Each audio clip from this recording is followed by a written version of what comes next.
Iran में सरकार विरोधी प्रदर्शनों के बीच अब इसराइल की खुफिया एजेंसी मोसाद को लेकर बड़ा खुलासा सामने आया है। ईरानी अधिकारियों का दावा है कि तेहरान समेत देश के कई हिस्सों में भड़के विरोध प्रदर्शनों के पीछे मोसाद की भूमिका रही है। ईरान सरकार के मुताबिक मोसाद के एजेंटों ने न सिर्फ आम नागरिकों को खामेनेई सरकार के खिलाफ सड़कों पर उतरने के लिए उकसाया, बल्कि कुछ लोगों को हिंसा भड़काने की ट्रेनिंग तक दे डाली। आरोप है कि इन एजेंटों ने स्थानीय नेटवर्क तैयार किया और प्रदर्शन को संगठित और नियंत्रित करने का काम किया। इस्राएली अखबार द जेरूसलम पोस्ट की एक रिपोर्ट की माने तो यह पहली दफा है जब मोसाद की ओर से ईरान में हिंसा भड़काने से जुड़ी गतिविधियों को लेकर सार्वजनिक रूप से चर्चा हुई है। आमतौर पर खुफिया एजेंसियों की कार्रवाइयां पूरी तरह गोपनीय रहती हैं। इससे पहले ईरान के supreme leader Ayatollah Ali Khamenei ने 9 जनवरी को अपने बयान में कहा था कि ईरान में जारी विरोध प्रदर्शन मोसाद और अमेरिकी खुफिया एजेंसी CIA के इशारे पर हो रहे हैं। खामेनेई ने आरोप लगाया था कि प्रदर्शनकारियों द्वारा मस्जिदों को निशाना बनाया जा रहा है, जिसे किसी भी सूरत में बर्दाश्त नहीं किया जाएगा। इन आरोपों के बाद ईरानी प्रशासन ने प्रदर्शनकारियों के खिलाफ सख्त रूख अपनाया। मानवाधिकार संगठनों के मुताबिक प्रदर्शन को नियंत्रित करने के दौरान अब तक करीब 600 लोगों की मौत भी हुई है।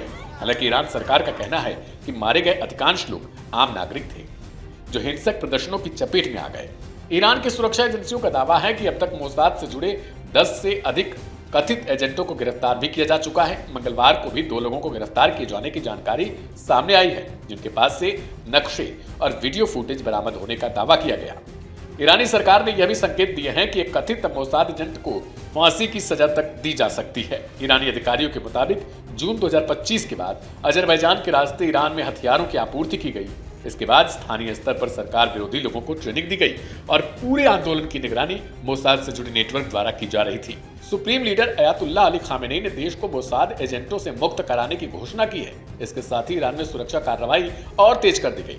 पूरे घटनाक्रम ने पश्चिम एशिया में पहले से ही मौजूद तनाव को और गहरा कर दिया है। आइए आपको सुनवाते हैं अयातुल्ला अली खामेनेई की हालिया स्पीच को हिंदी में।